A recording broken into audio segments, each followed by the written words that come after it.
Good morning, Your Honor. My name is Brady Aiello, and I represent the plaintiff, Randy Nicholson. This court should find that the plaintiff, Randy Nicholson, is a private figure as defined in Gertz v. Robert Welch, and that the burden of proof is the preponderance of the evidence, rather than the court finding that the plaintiff is a public figure as defined in the New York Times, and that the burden of proof is the actual malice and clear and convincing evidence. And that is for three main reasons. First, Randy Nicholson is a regular college student that lives a private life. Second, being the relative of a famous person is not enough to be considered a public figure. And third, social media accounts in a niche area like food do not elevate the plaintiff's status to that of a public figure. Now, Your Honor, would you like a brief recitation of the facts of this case? Very briefly. So the Chronicle Times published an article about Rob Nicholson, suggesting that Randy Nicholson falsified an application to get into the University of Manhattan. The plaintiff, Randy Nicholson, is suing for defamation on the basis of this article. Now, Your Honor, if we follow the precedent set out in Gertz, it is clear that the plaintiff is nothing more than a private individual for the purposes of this trial. Excuse me, counsel.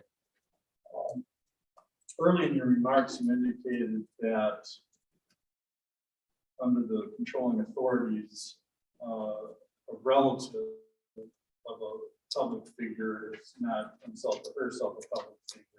What about Miracle? How do you distinguish? Right. So, Your Honor, in Mirapol, the appellants were children of Julian and Ethel Rosenberg, and the court ruled that the children were public figures. But in that case, the defamatory statements were made about the admittedly public figures, Julian and Ethel Rosenberg. So the court had to find that the public figure standard applied, or else the alleged defamer's legal protection when speaking about public figures would have been circumvented or defeated. Differently, Counsel, I'm not certain I'm satisfied with that explanation, because if the statements in question were only defamatory of the deceased, there wouldn't really have been a cause of action, would there?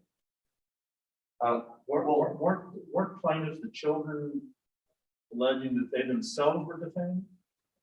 well, Your Honor, there wouldn't have been the reason that this defamation suit was carried on by the children is because, like you said, the parents were deceased, and because the parents were public figures, and the statements were made about the parents who were already public figures, the court had to decide that the children who were carrying on that defamation suit would also be public figures.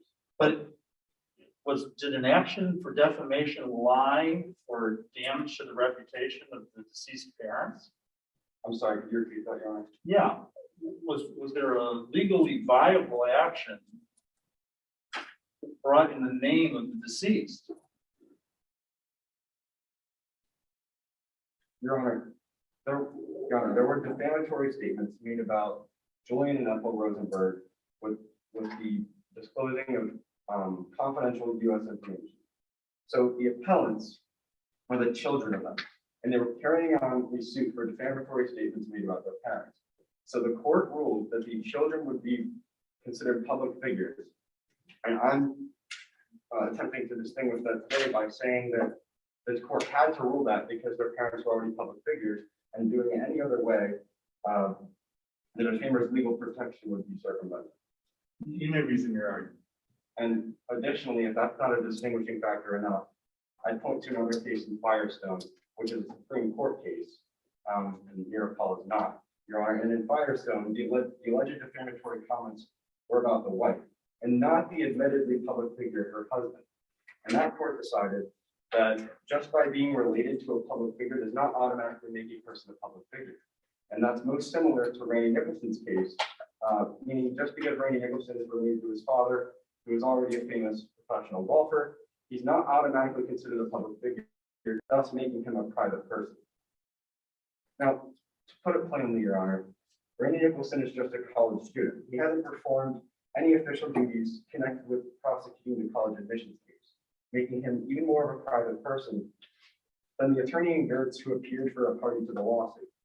And even if Randy Nicholson had been more involved, Your Honor, he would still be considered a private person under Wilson v. Reader's Digest, which establishes that a private individual is not automatically transferred into a public figure by solely becoming involved in a matter that attracts public attention.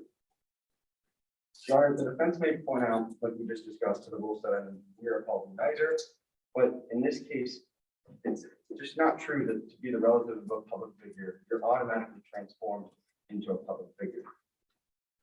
The idea of a genetic lottery should not be able to randomly transform the plaintiff in this case into a public figure just by happening to be related to a celebrity.